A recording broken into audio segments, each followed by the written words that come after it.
From National Review headquarters in New York City, this is a Capital Writing author interview. Our guest today is Sir Paul Tucker. He is the author of the book Global Discord, Values and Power in a Fractured World Order. He is currently a fellow at Harvard Kennedy School and previously held a variety of positions at the Bank of England for many years, eventually rising to the position of deputy governor. So thank you so much for being with us today, Paul. It's very good to join you. Thanks very much for having me. Excellent. So the title of the book is Global Discord. Discord is a slightly frightening word, but it's not a terrifying word. You could think of nastier words you could have used, maybe global disintegration or global annihilation. Why Discord? Why did you choose that? And how does it match with sort of your read on the situation in world affairs right now? I think you've almost described perfectly why that word works, actually, in that I think we're embarking on a period, or already in a period, which is going to be uncomfortable, discordant between the great power in the East, the People's Republic of China, and the West, led by Washington, but by no means only Washington. I don't think war is inevitable. I think conflict of some kind, deadly conflict, I mean, is possible. I think it will go on for a long century. I think people will be repeatedly surprised by that. And I think it is going to be, I think there will be periods when it looks okay and feels okay, but I think there will be this underlying discord for a long time, essentially based on very different ideologies, views about how states should be governed and how international society, the world order, should be held together. Yeah, one of the things you talk about in the book is sort of the different ways that international relations theorists tend to view things. So you have sort of the realists who say it's all about power. You have the constructivists that have more values on social values and norms and trends and things like that, and then you have the liberal internationalists. You seem to come down on the side of all of them have points at times. Is that correct? And sort of how do you see that breaking down in terms of the different schools of thought? Yes, I do think all of them are true at times. In fact, I think that international relations as a discipline isn't in great repair, to the extent that it seems that people need to sign up to kind of one school of thought. I mean, in scholarly terms, the alternative I offer comes from the 18th century philosopher and political economist David Hume, for whom I think if he were still with us, he'd say, well, of course power is vitally important, and of course interests are important, and of course cooperation goes on from time to time, but my goodness, our values matter too. And that's kind of an obvious truth almost for someone that's been a policymaker. I do think that the realists, as they call themselves, I don't think the realists are always very realistic, by the way, but I think the realists have one big point, which is that all cooperation within any kind of political community, within a state or among states, depends in some kind of elemental way on there being order and security and some degree of trust and so on. And I also think that whatever forces maintain order, maintain peaceful coexistence among states, which over the past 70 years has been, if you like, US hegemony supported by Europe and others, that kind of shapes the terms of international cooperation and international regimes. But I think that realists are completely wrong when they say these regimes don't really matter in the language they like, but it's epiphenomenal in some way, that all that's really going on is a battle of interests given a battle of power. I think that actually at times, I think there's something slightly silly about that. Mm-hmm. You mentioned David Hume, and he's one of the sort of philosophical guides that you have in this book. It's a name that's probably familiar to a lot of listeners. Very, very well-known Scottish Enlightenment philosopher from 1700s, contemporary of Adam Smith. Um, but the other philosopher that you mentioned is Bernard Williams, who is probably not as familiar. He's a 20th century guy from the UK. Can you describe for us a little bit, even for people that might have heard of Hume but aren't super familiar with his actual thought on these sort of issues? Can you describe a little bit why you picked those two thinkers as your guides for this book? Williams was he died prematurely died in the early zeros. He was mainly a moral philosopher, but he turned towards the end of his life to political theory. And what joins his political theory and his ethical theory together is that he didn't think that the best way of approaching political theory was with one grand moral theory, whether it be utilitarianism with a capital U or Kantian deontic categorical imperatives and a global duty of justice. He thought the world was, and we as people and our communities, are more complicated than that. But in his later political theory writings, at the center of them is the idea that I've already mentioned, that order comes first, which is a kind of Hobbesian idea. But the answer to the first political question of order is not a Hobbesian answer, because it depends upon legitimacy. It depends upon the opinion of a political community supporting the claims to authority of a state or of international organizations or of the Concert of Europe in the 19th century. And that a story that relies entirely on coercive power can't be an adequate answer to the first political question, because excessive coercion becomes part of the problem rather than being the solution. And so what the book tries to do, the book's got a high road and a lower road. At the high road, the book tries to marry David Hume's account of institutions, which develop out of habits and conventions and norms that we internalize. It tries to marry that to Bernard Williams, but do so in a way that takes that to international relations in a form that can be applied. So about a quarter to a fifth of the book is applications to economic regimes. They could have been applied to other regimes, because I wanted to demonstrate that in bringing together this marriage of Hume and Williams, this has practical import for the policy choices that the great capitals are faced with. And so, as we're going forward in world affairs in the next, in the near future, let's just say, you see there being a possibility of four different outcomes, four different scenarios that you lay out in the book. You don't have the arrogance to say it's only going to turn out one way. You leave open the possibility of four different options. Can you just briefly describe what those four are and sort of how they relate to each other? I will, and it's important to say that I think people that say it's all going to turn out like X, I mean, these are foolish claims when people say they know how the world is going to be, because no one knows how the world is going to be. We only know what the world looks like in the backward-looking mirror. The four scenarios I try and set out are a lingering status quo, a world, if you like, where the US remains the top dog with its acolytes and supporters in Europe and constitutional democracies in East Asia. The second is a superpower struggle between the United States and China. The third is a new Cold War, where we return to a kind of fractured, autarkic type world where there are two or three blocks, and the fourth is a restructured world order, if you like, a new top table. I think let's put aside the fourth for a second.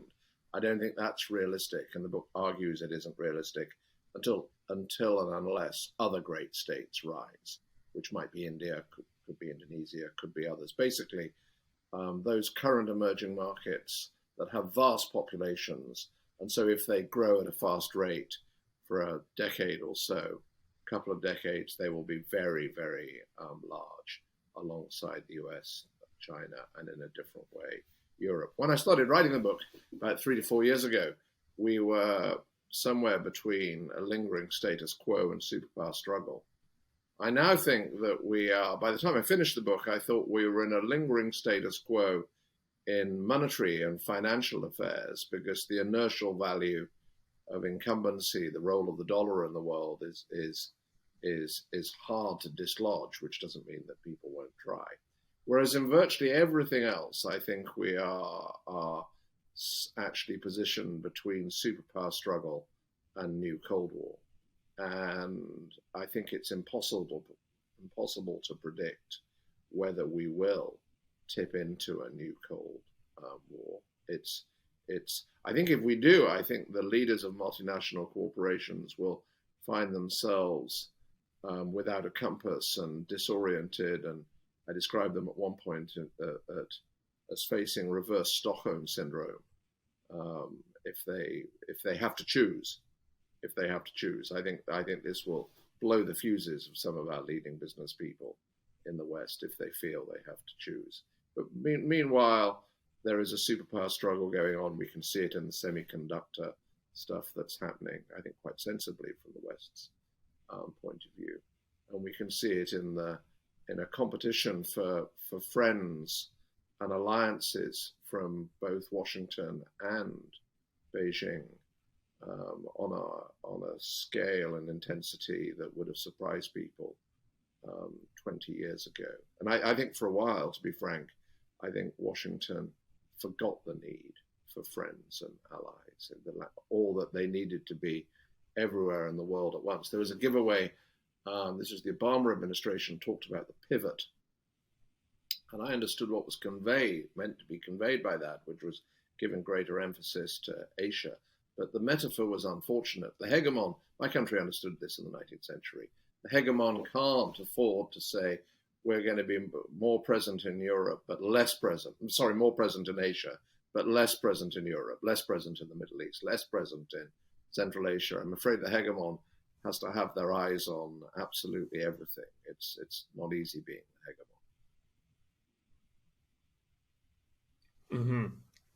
You talk about the different scenarios, and you said about business people, especially not knowing what to do. One of the things that's been talked about a lot in business circles recently is about decoupling from China, and sort of voluntary efforts to do that. You know, putting aside the government efforts, like you mentioned with semiconductors. There's lots of, Apple's talking about moving more production away from China and into India. You have Indonesia trying to capitalize on a lot of this, trying to invest a lot in making their country a manufacturing center as an alternative to China. Which of these scenarios is going to have the most or more decoupling in it? What looks like what is the difference between the new Cold War scenario and the superpower struggle scenario in terms of decoupling from China? Oh, well, the first thing to say is that, I don't want to get into particular companies, but some of the companies that you've mentioned rely so much on manufacturing capacity, expert manufacturing capacity in the People's Republic, that it's not easy for them to move quickly and in scale. By quickly, I mean over a period of years. But you imagine, just to underline the difference, you imagine that Leader Xi does make a move against Taiwan, a really hostile move against Taiwan in the next few years. I'm not predicting that will happen, but I'm saying were he to do that, I think the shutters would come down in ways that businesses would find very, very difficult. And actually, the question I would ask about Apple is not so much about their manufacturing capacity, but if the shutters just came down sharply, what would that do to the servicing of existing Apple devices around the world? In a sense, we could replace them non-Apple products if all Apple products in the extreme scenario were built in China, which they're not, but if they were. But the immediate question is, can we still use our Apple devices in a world where Apple no longer had access to its manufacturing capabilities in China, and the other way around? This would be symmetric in various ways. So you can imagine things where it would just become much more difficult for Western capitals to permit the kind of cross-border investment based supply chains that exist. This happened in the First World War and the Second World War. There are at least some German companies that were split. I'm not going to name them, but there's one big pharmaceutical company where there's a company in America with the same name as a company in Germany. And the reason they have the same name is that many, many decades ago, they used to be part of the same group, but they were split during wartime. In the First World War, there was great integration. Before the First World War, there was great integration between German finance and British finance. So much so that people thought that would be a reason why there wouldn't be a war, but there was. I think commercial society does bring people together. I think Hume and Smith are right about that. I think it does, as Hume might have put it, broaden our sense of we in a really healthy way, just because we get to know people and transact with them and so on.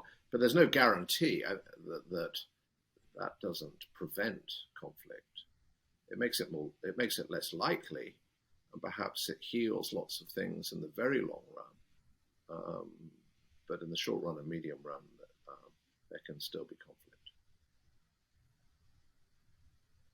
Mm-hmm. So does increasing the decoupling from China then, does that process work in reverse? Would that increase the likelihood of conflict being less attached economically? I think you have to think about probability and impact. I think the thing to avoid is overdependence. That in some senses, decoupling might very fractionally increase the probability of tension. But if that probability crystallizes, it reduces the costs. I think this is kind of part of the peculiar debate about, which we probably shouldn't get distracted by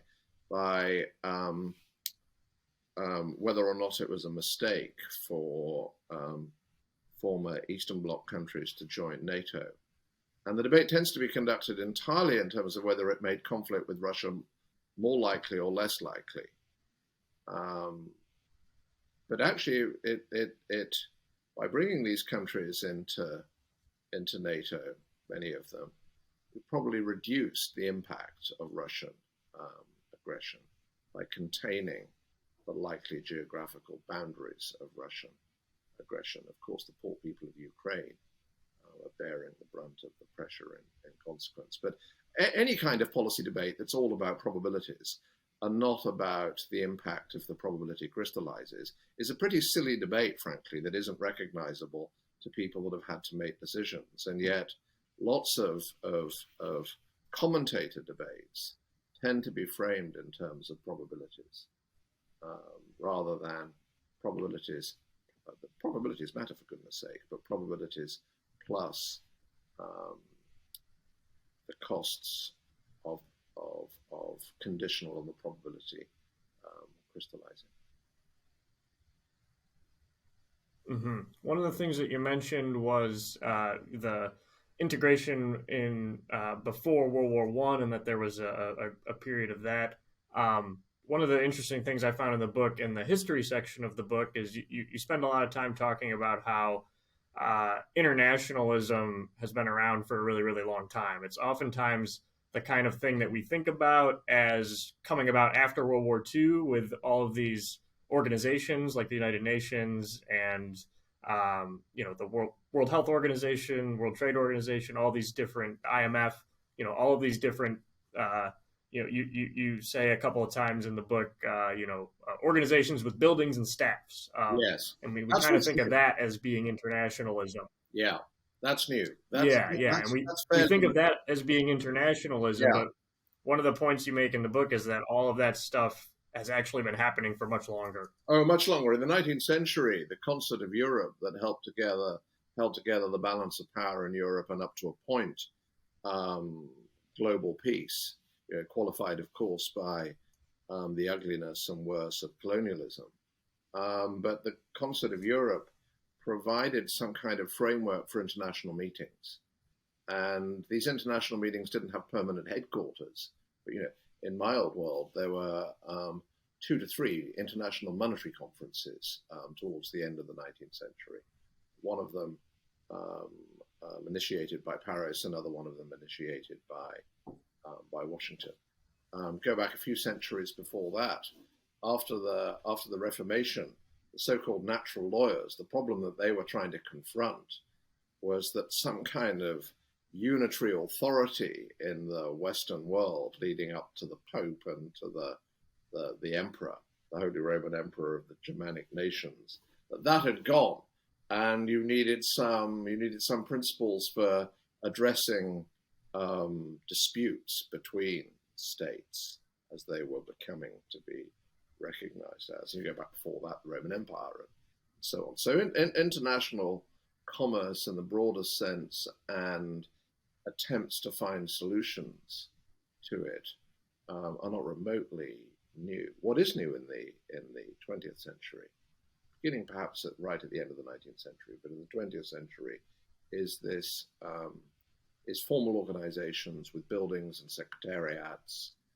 and regular meetings. And of course, this is partly a product of technology, of aeroplanes and ships that people can, and telephones that people can meet more easily. And so delegating to bureaucracies and to judges, as in the WTO, is relatively new, but still not very, very new. I mean, the Hague Tribunal, which is an arbitration tribunal, was created around the turn of the 20th century, partly because the US and the UK had used arbitration tribunals to settle some of their long-standing disputes.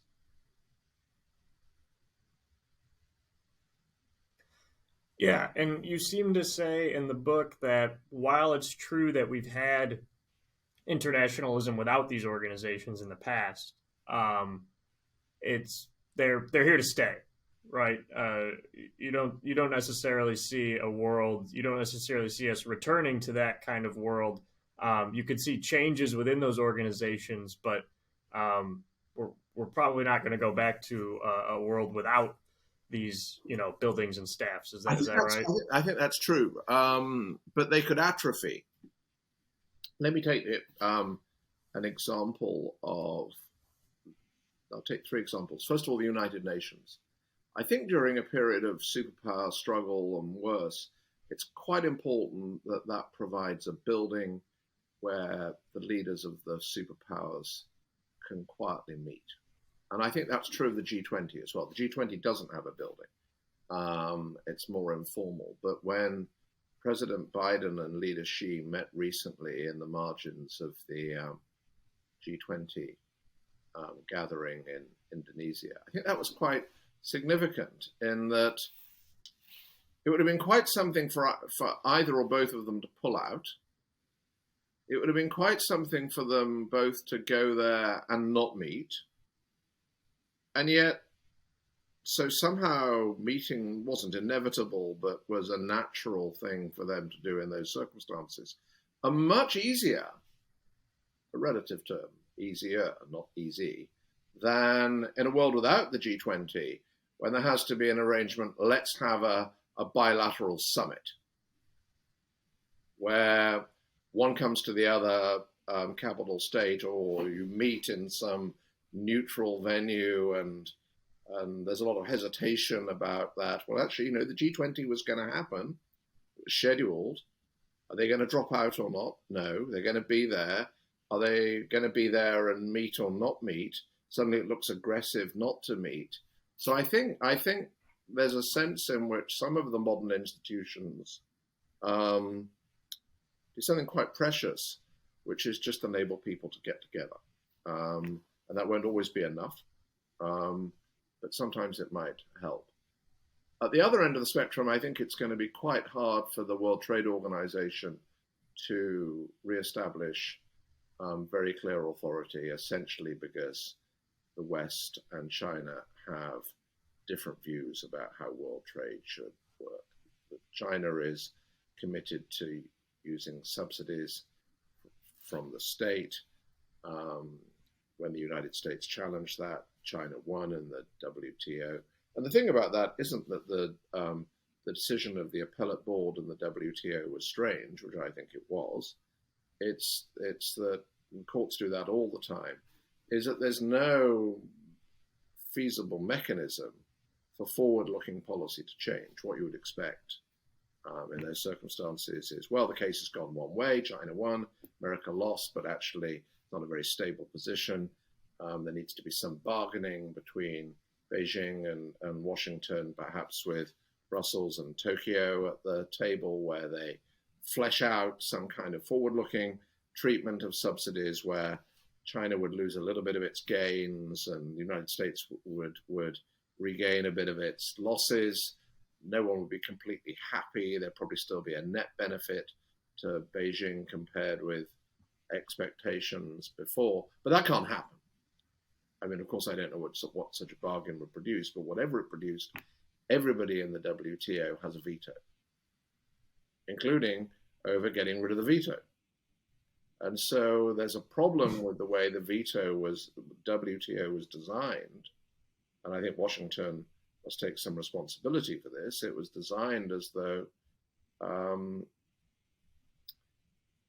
the architects were writing down the perfect treaty. This is a silly thing to think. Or alternatively, that, well, the treaty wasn't perfect, but never mind, because actually any new rising state, any new great power would believe in liberal trade in much the same way that the US and the EU do. And, the US and the EU have big disagreements about trade, but, they're not terrible disagreements, even when they go on for years and years. And that was just wishful thinking. I mean, I think this is the important symptom of the end of history mentality that gripped Washington after the end of the Cold War. That actually there were some treaties and organizations that were designed as though that were true. In the narrow but important sense that there would never be a liberal great power. I personally can say without hindsight that was just a kind of strange thought to have, really, given human history. Yeah, one of the things you discuss is China's sort of mercantilist strategy, which is very familiar in world history. It's something that economists for a long time have said, on a macroeconomic level doesn't work. That is true, but you make a point. What you say in the book is that mercantilism works for the mercantilists. Yeah. Can you explain what you mean by that phrase? Well, in a kind of trivial sense. I mean, when the thought came to me, this is years ago, arguing with Bank of England staff who would say, China's mercantilism is crazy. And I'd say, well, just drive around England and you'll be able to see some of the great houses of the mercantilists. They did okay out of mercantilism and their families still live there in some cases. And but look, my country was mercantilist until it wasn't. And then, of course, it was the great promoter of free trade. I think the high point of British power is what it did to kind of promote and legitimize free trade. Hamilton was a mercantilist. And so, I'm kind of with the economists in terms of the normative conclusion of what would be best in the very long run. But as a policymaker, you wouldn't want to inhale that. You'd say, well, actually, if I look back over history, quite hard to find great states that haven't been mercantilist for a while. France, for example. So we've already named the three greatest states in Western history, and they were all mercantilist for a while. I mean, I'm not sure I would have wanted to draft a treaty that was gambling on putting all not gambling on putting all my chips on any new rising state not going through a mercantilist phase. That's I don't think the architects did a great job on designing the WTO treaty. The GATT was rather different in that respect. But this was a moment of it wasn't a moment so much of over optimism but of wishful thinking. And if there's one bit of realism that I really do completely subscribe to, it's avoiding wishful thinking. The bit of so-called realism I don't subscribe to at all is that norms and values don't matter. I mean, that's as I said, I think that's kind of silly. Mm-hmm. As it relates to China and sort of their approach to international organizations, you talk about how Xi Jinping will give speeches and talk about how international organizations are, part of the world order, something that China wants to participate in and have more influence in, and something that they want to be recognized in more. But then you contrast that with some comments from Yan Shuitong, who is a Chinese Yes. political scientist, Yes. who essentially is saying that there is no world order, there's just states pursuing their interests. What are we supposed to make of that in terms of China's approach to these organizations? Is it the leadership making these comments, or it's sort of the theorists that we should be taking more seriously? Well, I think the kind of the most modest comment that's sensible to make is that, unsurprisingly, Chinese thinking isn't monolithic. At the moment, they have a very, very powerful leader, so it can look monolithic. But there is a strain of thinking there that, if you like, is nationalist and realist, and realist in the international relations sense that cooperation is always slightly phony and people are just pursuing their own interests. Yan, who's a very interesting theorist, also constantly emphasizes that Beijing will need allies and friends, or friends and allies. And I think I've read things that convey a feeling that he's kind of worried about Chinese policy over the past decade in that respect. I think a more striking thing about leader Xi himself is that although he gave that famous Davos speech where all the Davos people clapped, only a year after he became head of the party, there was a leaked document from the Central Committee. It's called Document 9, and it has the 7 no's in it. 5 of the 7 no's are basically a complete rejection of the things that are central to any kind of, quotes, Western view of constitutional democracy, or a democratic republic, as some Americans would prefer to put it, which is a free press, universalist type values, democracy,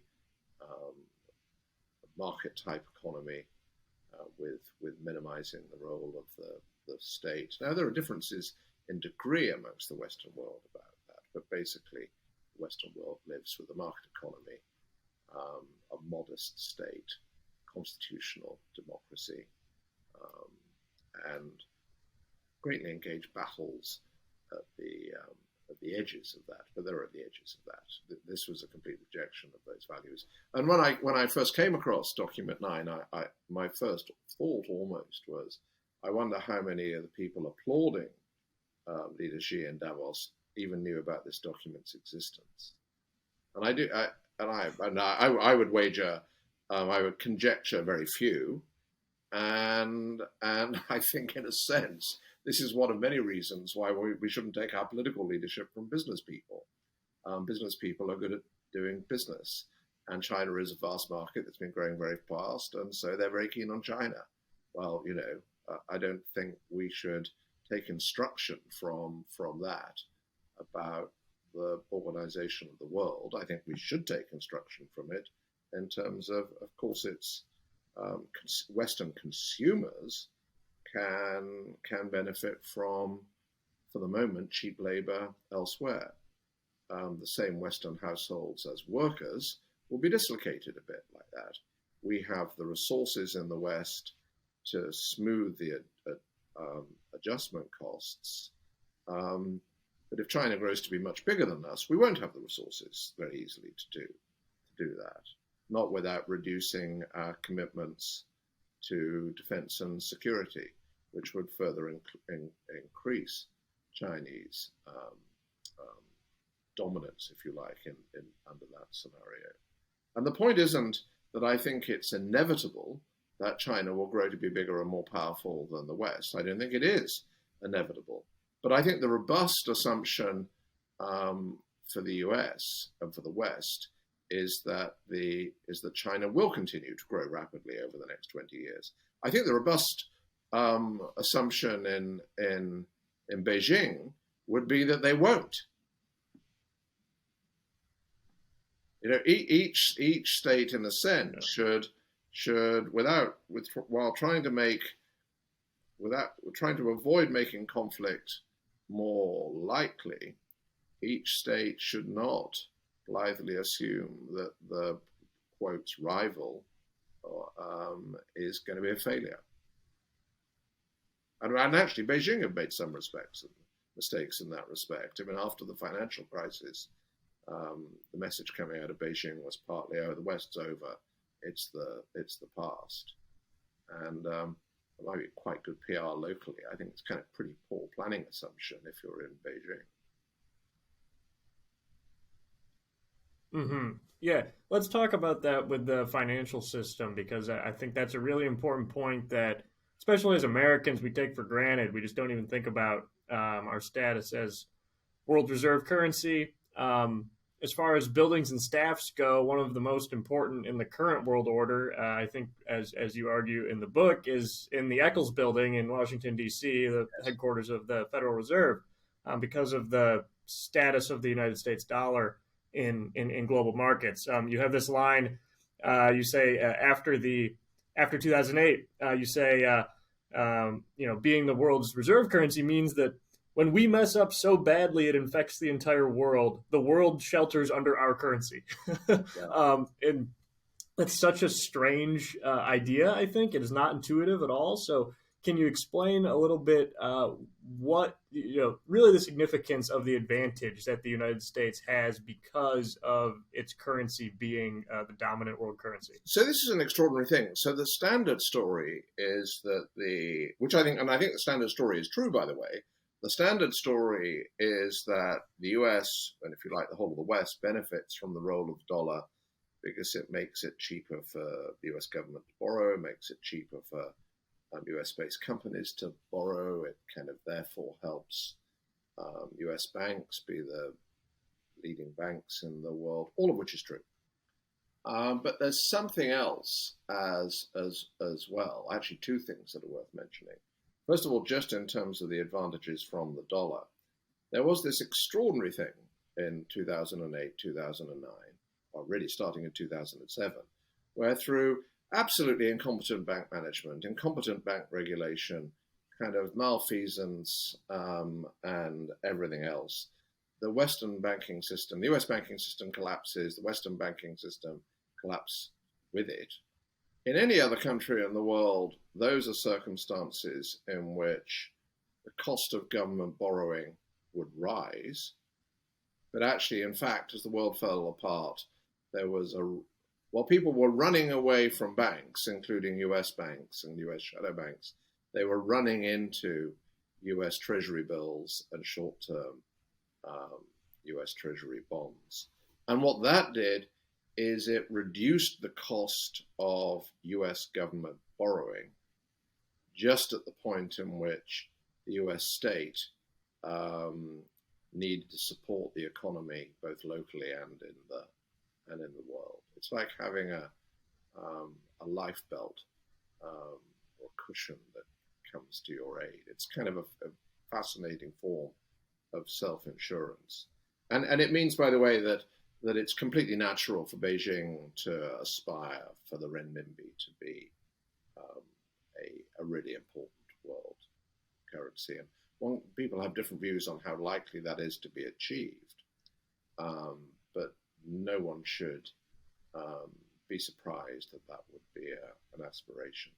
I think the other thing that's worth saying about the role of the dollar as it applies to security is that not only does the dollar make it cheaper to have a vast military and defense apparatus, which it does, and not only does it cushion the US economy through the bad times, which it does, but actually there's an element the other way around, which is that the security relationships that the United States have around the world support use of the dollar. This was true of sterling in the past, in the 19th century, beginning of the 20th century, except it was my country's security relationships that promoted the use of sterling. Slightly different, of course, because that was empire, formerly empire in many respects. But even in a world without empire, these security relationships matter. There's an intriguing and fascinating story from the mid-1970s. So remember the 1970s, there's been Watergate in Vietnam, so the US is in civil disturbances in the United States, civil rights movement, meeting with resistance and some success. The US is not in a good place domestically at all. And then the Bretton Woods system, international monetary system, completely unravels. And among all the other things that are done, at some point there is a delegation that goes from Washington to Saudi Arabia to basically do a bargain, where the output of the bargain is that the United States will continue to provide security for the Gulf nations and perhaps increase it somewhat, but Saudi commits to continue invoicing oil in dollars. And this is one of the reasons why those oil producers still matter to geopolitics. I mean, Beijing would, of course, love them to invoice in renminbi. And these tiny things seem tiny. They're technically tiny in a sense, link together the security and monetary and trade system in really important ways. And one of the kind of themes of the book is that whereas my generation of policymakers you could be a monetary and financial expert without knowing very much about trade policy. You had to know about trade economics, but you didn't have to be an expert on trade policy. Or you could be an expert on all of economic policy, but you didn't need to know about security policy or environmental policy or human rights policy. I think that's over. I think it's impossible now to be an effective top policymaker in any field without being literate in the other fields. By which I do not mean that the bosses of the Federal Reserve should go to work and make security policy every day. I don't know if they should at all, or environmental policy. But they should be sensitive to when their peers in other parts of the US government need to be focused on something and need to be persuaded that actually this is relevant to, you may not see it's relevant to your particular function, but it is, and you need to understand it. And that's that. I think when I started out in public service in 1980, the top people then on both sides of the Atlantic had much broader vision than now. I don't mean presidents and prime ministers. I mean the people that were at the top of specialist agencies, people at the top of the military or the central banks or whatever the equivalent of the day was in environmental stuff. And I think it's going to require for much more lateral vision so as to avoid mistakes.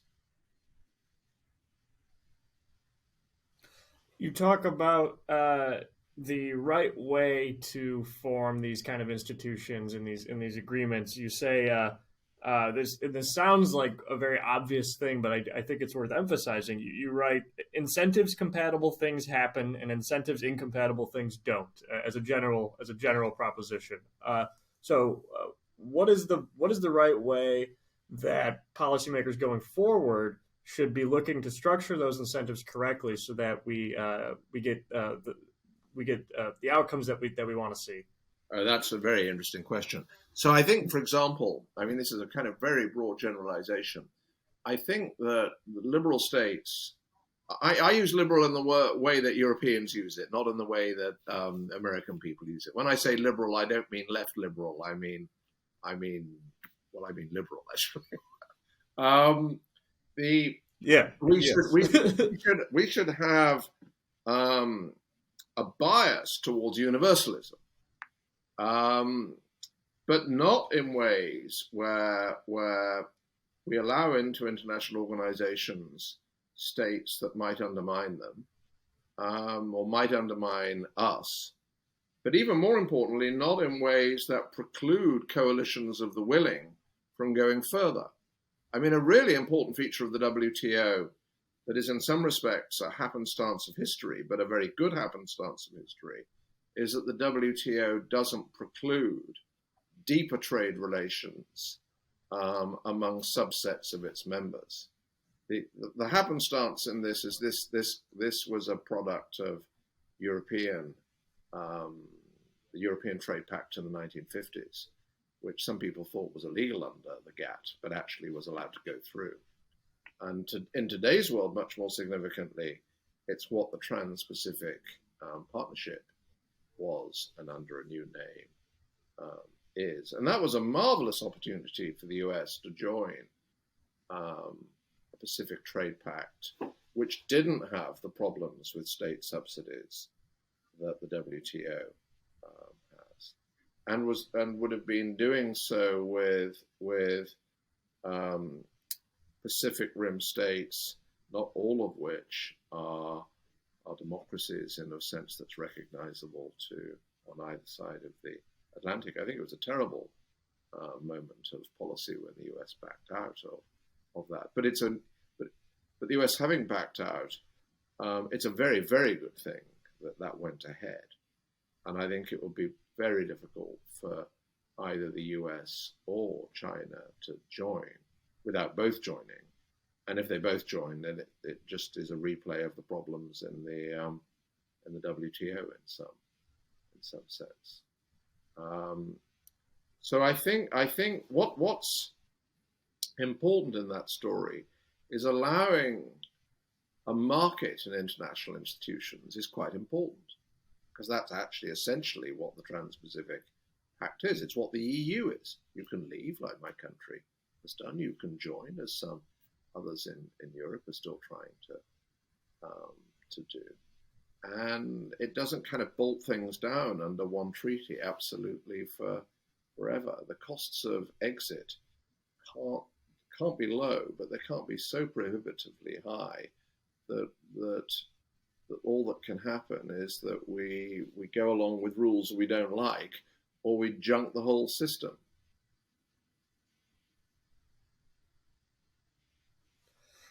You talk about where you want to see things go, and you say a liberal commercial society without wishful thinking. Why should we want that, and how do we avoid the wishful thinking? Oh, we should want it because of freedom and fear. Avoiding fear and promoting freedom, and allowing other peoples to find their own way. I mean, one of the things I am leery about, against, if you like, is a kind of what's called liberal internationalism. What I'm espousing could be called liberal internationalism, but this has become a term of art, where liberal internationalism with a capital L and capital I has meant to be that there's a script and everybody everywhere must sign up to it because somehow we know the answer. We the people of, I don't know, somewhere in the mid-Atlantic know the answer to that. And I'm against that, actually. And I'm against it for the reasons that political leaders in Britain were against it in the middle of the 19th century. Our Prime Minister Peel, who was a great reforming Prime Minister in the middle of the 19th century, said something like, peoples have to find their own way to liberty. Not because one doesn't wish other people to have liberty, but because one wants liberty to be achieved and sustained.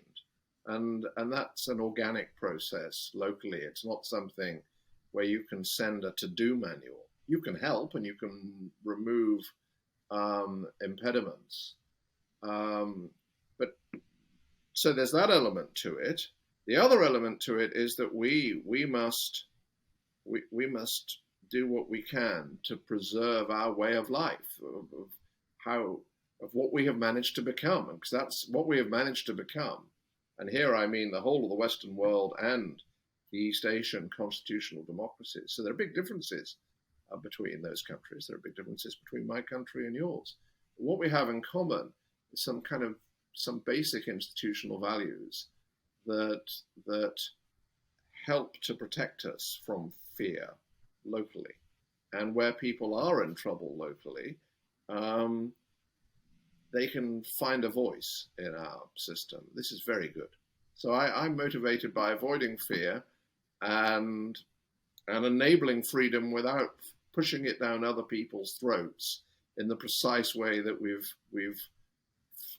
achieved it up to a point for ourselves. Now, I mean, the other thing that I think should be said, but I'll say it briefly, of course, this requires us to fix our own problems in the United States, in the United Kingdom, France, Germany. And those problems are a bit more intense now than perhaps they have been over recent decades.